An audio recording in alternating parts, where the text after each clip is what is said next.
Candy was definitely the right choice, John thinks, as he munches thoughtfully on a strawberry swirl mint. It cracks to splinters between his teeth, incredibly tasty splinters, the consistency of which have absolutely no existential baggage to them. The splinters dissolve quickly, leaving behind the impression they were made of nothing at all, but for a cloying essence determined to linger behind. With some distance from his traumatic anime dreaming, the fatalistic mood that he's been walking around with all day seems somewhat melodramatic. Embarrassing, even. Who has the time for nihilism when it's such a beautiful day? You know what? Maybe I'll stay after all. Really? Yeah, now that I've had some time to think about it, is Lord English really that big of a deal?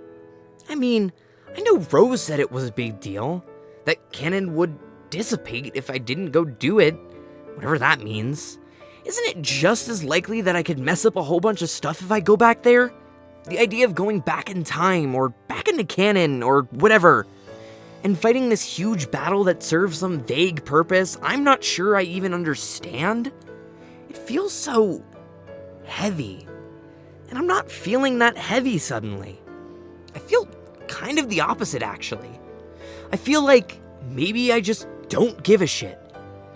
I don't mean in a bad way, it's just, well, I'm already here living my life with my friends, and I think I just want to stay back on Earth.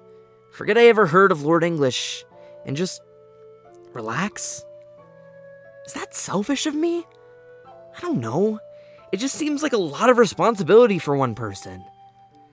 So maybe instead of taking the fate of everyone's existence into my own hands, I should just stay here and try to enjoy life. Even John has to admit, his rationale doesn't sound particularly satisfying. Now that he's reflecting on everything he just said, it really strikes him as a bunch of empty-headed babble. But then again, it's like he was saying, his head does feel lighter. Maybe he doesn't care if his reasoning sucks. Maybe he just doesn't care about any of the high stakes or existential gravity related to his conversation with Rose. Maybe he doesn't care about how much of anything, except the here and now, the company of his friends, and the pleasant breeze flowing through the park today. He's feeling quite insubstantial when he thinks about it, superficial, and a bit sappy towards his friends.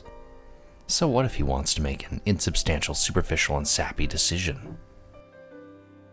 Are you absolutely sure about this, John? He looks up at the trees, at the sunlight glittering through the crisscrossing fronds. Has the sky always been that blue? A leaf spirals down lazily and lands on his forehead. He plucks it off and studies the veins running through it. At each fork in the veins, he supposes the leaf as a whole is making a certain kind of decision to go this way or that. It certainly seems like one way of looking at a leaf, now that he bothers to really scrutinize one. It also seems to him, with just as great a sense of clarity, that not one of this leaf's decisions ever mattered even the tiniest fucking bit to anybody. Not to the tree, not to the world, not even to the leaf itself. He flicks the delicate green metaphor away with a flourish of disdain and sudden conviction. Yeah. Actually, I don't think I've ever been so sure of anything in my life. Roxy's stoic countenance washes away abruptly, and she lets out a happy squeal? No, that's kind of a sexist way to describe it. It's definitely a girly noise, though, and not what John was expecting. Without warning, she launches herself into his arms. OMG, John, that's amazing! I am so stoked! She buries her nose in the crook of his neck and starts crying. Huh? She's definitely sniffing a little, and his skin feels wet against hers. John makes incidental eye contact with Calliope when he raises his arms to wrap them around Roxy's back.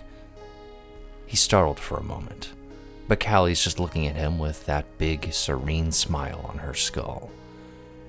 So, okay, This isn't weird or anything. This is super intimate physical interaction he's having with her maybe girlfriend right in front of her. It's just that Roxy's been so distant for years, and now John has no idea where the boundaries are drawn. He grins and hugs her back just as hard as she's hugging him. Maybe his friendships aren't as damaged as he'd worried. Maybe it's like his friends were his actual family this whole time, and they were just waiting for him to pick up the phone or to come along and hug them. Roxy pulls back and claps excitedly. This is gonna be so effing awesome. Yes, I think you've made an excellent choice, John. I can already feel the aura of equivocation that's been hanging over us for all these years fading. Equivocation? Oh, sorry. What I mean is, I think we've all had a hard time moving on from what we experienced in our old universes.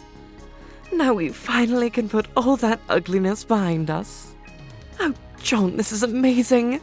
I have such big plans for you. Plans? Stop asking so many questions, dummy. It's gonna be great. It will be more than great. But first, there is one last thing you must do with your retcon powers. Someone that you need to help. Someone that only you can help. Calliope leans in close.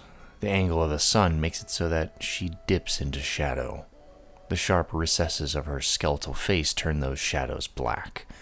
For a moment, her voice sounds the way the wind does when it howls through a narrow chasm. You must free the bard from his prison. Huh? Did he hear her right? He can't imagine she possibly mean. Gamzee.